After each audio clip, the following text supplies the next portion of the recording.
Voltei para a gente falar de saúde. O câncer de intestino ou câncer coloretal é a terceira causa de morte por câncer no Brasil. Dados do Instituto Nacional do Câncer, o INCA, mostram que mais de 45 mil novos casos da doença são registrados no país. A prevenção e o diagnóstico precoce podem ser decisivos na cura do tumor. Ao vivo, para falar um pouquinho para a gente sobre esse assunto importante para você, sobre os sintomas da doença, exames necessários, tratamento também, estamos recebendo o médico Lucas Valério. Doutor, boa tarde, seja muito bem-vindo ao nosso jornal. Boa tarde, Cleverson. Quero agradecer pelo convite para podermos falar de um assunto tão relevante. Doutor, pelos dados do INCA, a doença que por ano chega a registrar aí mais de 45 mil novos casos da doença, sendo a terceira causa de morte no Brasil quando se fala em câncer. Existe um público específico? Pessoas com idade acima de determinada faixa etária, dependendo do seu estilo de vida, mais homens, mulheres, idosos, jovens. Existe um perfil de pessoas que tenham câncer no intestino? Olha, Cleverson, o câncer de cólon, ele ocorre secundário a uma mutação dessas células intestinais, né, que leva a uma desordem, um crescimento desacelerado dessas células.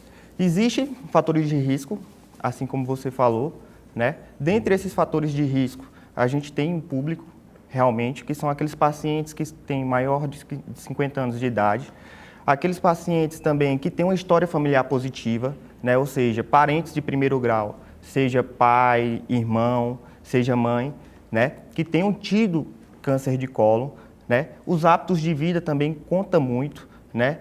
Pacientes obesos, sedentários, né? A alimentação também, ou seja, uma alimentação rica em carne vermelha, uma alimentação de alimentos processados, como é o caso de linguiça, presunto, né? Salsicha, certo? Favorecem ao desenvolvimento, né? do câncer. Além disso, temos outras condições, como é o caso de doenças inflamatórias intestinais, né? Como é o caso da doença de Crohn, a retocolite ulcerativa, né? Que também favorecem ao desenvolvimento. Para quem está acompanhando agora, doutor, o Jornal de Picos, existem sinais, o nosso corpo, o nosso intestino, em algum momento ele pode dar sinais que tem algo errado acontecendo com a gente e que esse sinal já seria um indicativo de, quem sabe, um câncer no intestino? A gente não existe sintomas específicos, né? Mas existem alguns sinais que podem acender, né? Nos dar um alerta sobre o que pode estar acontecendo, principalmente num público mais idoso, né? Acima dos 50 anos de idade, né? Como é o caso de uma dor abdominal, perda de peso, certo? Alteração do hábito intestinal, muitas vezes o paciente pode evoluir com um quadro de diarreia, coisa que ele nunca teve, né? Ou mesmo uma constipação. Sangramentos também podem ocorrer e, assim, acende um alerta maior, principalmente pacientes idosos, né? Anemia, uma anemia a esclarecer. Lógico que a gente tem que pensar em outras causas mais palpáveis, né? Para depois se pensar no câncer, mas é importante investigar. Um caso que está sendo acompanhado agora em todo o Brasil é o caso da cantora Preta Gil, que ao longo dos últimos meses, os últimos anos, tem lutado com o câncer de colo retal e acompanhando uma fala dela recente, até um alerta importante também de informação para a população desses sinais que o senhor trazia agora para a gente, doutor. A Preta, inclusive, ela disse que é importante quando a gente vai ao banheiro, evacuar, observar algo que muitas vezes é encarado como tabu pela população, mas você observar as suas fezes, por exemplo. A Preta falava que antes ela recebeu o diagnóstico do câncer, ela sentia muita dor abdominal, mas principalmente quando ela ia ao banheiro fazer o número 2, ela tinha observado que as fezes estavam achatadas. E aí veio o diagnóstico do câncer e o próprio tumor fazia com que as fezes ela não evacuasse de forma normal. Ela falava assim, nossa, pareciam fitas. E eu nunca me atentei para aquilo. E fora também o sangramento. Então, assim, até mesmo na hora de você ir ao banheiro, é importante você observar como é que está a situação das suas fezes. Isso, como a gente pontuou aqui, né? Uma mudança do padrão intestinal, né? Ou seja a diarreia, seja uma constipação, ou seja uma mudança no padrão mesmo das fezes, como você bem pontuou, né?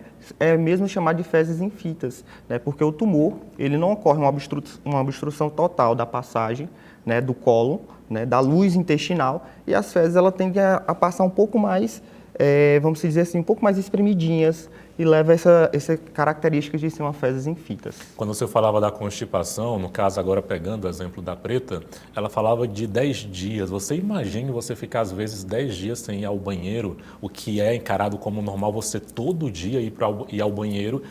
É preciso você ficar atento, porque realmente não é só um sinal, né? O seu corpo está gritando, você imagina ficar 10 dias sem conseguir ir ao banheiro. Doutor, depois desses sinais, como é que acontece o diagnóstico? É através de um exame? Como é que a pessoa e os médicos conseguem diagnosticar essa pessoa com esse câncer? Bom, a depender da fase da doença, né? Muitas vezes esse tipo de câncer, ele pode ser diagnosticado através da colonoscopia, mas em caso de urgência, né, que leva o paciente a um pronto-socorro, pode ser feito alguns exames de imagem, né, com uma tomografia de abdômen, e identificar, né, a tumoração levando a um quadro até de obstrução intestinal, e a partir daí realizar a colonoscopia. A colonoscopia nada mais é do que um exame de imagem, a mesma coisa de uma endoscopia, só que é feita através do reto, certo? Essa colonoscopia ela visa identificar a lesão tumoral e fazer a biópsia, a retirada do material para levar para estudo. Existe uma idade, a gente, por exemplo, quando fala de câncer de próstata ou câncer de mama, os médicos sempre fazem um recorte, a partir de determinada idade, procure um profissional, faça um exame. No caso da prevenção do câncer de intestino, quem sabe fazer a colonoscopia, existe um recorte, olha, a partir de determinada idade, faça o exame de colonoscopia para investigar, quem sabe, um câncer. As sociedades elas preconizam que essa investigação, né, esse rastreamento, eles se iniciam a partir dos 50 anos de idade, né, sejam para homem, seja para mulher. Mas a depender de algumas situações, como eu pontuei previamente, esse rastreio pode ser feito mais cedo. Se o paciente tiver uma história familiar positiva, ou seja, pai, irmão, mãe, com um diagnóstico, esse rastreamento tende a ser feito de forma mais precoce, por volta de 40, 45 anos de idade. Doutor, falar de tratamento, feito esse diagnóstico, como é que é feito esse tratamento desse câncer e principalmente diagnosticado, feito o tratamento, existe a expectativa, a esperança de uma cura? Sim, o câncer de cólon, ele tem chances curativas, sim, né? E o tratamento ele vai depender do estadiamento da doença, ou seja, da localização da doença, se a doença ela englobou ou engloba outras estruturas, né? Se for uma doença localizada, tem uma grande chance de ser uma doença, de uma potencial ressecção e ser curativa, né? E envolve desde cirurgia, a quimioterapia, a radioterapia, o tratamento. Só para finalizar a nossa conversa, durante esse mês de março acontece a campanha Março Azul, que, assim como outras campanhas realizadas ao longo do ano, é um momento de chamar a atenção, levar informação para a população, como a gente está falando agora, principalmente levantando o alerta, que diagnosticado cedo esse câncer, existe o tratamento. O diagnóstico precoce ele é importante e é algo que é trabalhado nessa campanha. Isso, o câncer de cólon, ele é um tema sério e que precisa ser debatido, lembrando que antes do desenvolvimento do câncer em si, existe uma lesão pré-cancerígena, né, que até o desenvolvimento da doença é em torno de 10 anos. Então, se temos o diagnóstico precoce de uma lesão pré-cancerígena, que é o pólipo, né, a chance de sucesso é enorme. É isso, para você de casa que está acompanhando o Jornal de Picos, informações importantes que, inclusive, logo depois que terminar o nosso jornal, você consegue reassistir, assistir quantas vezes você quiser essa reportagem, compartilhar no grupo da família, para aquele seu parente que às vezes não cuida muito bem da saúde, e vinham para ele essa conversa. Queria agradecer ao doutor Lucas Valério por essa entrevista, doutor. Obrigado, pessoal. Boa tarde. Boa tarde.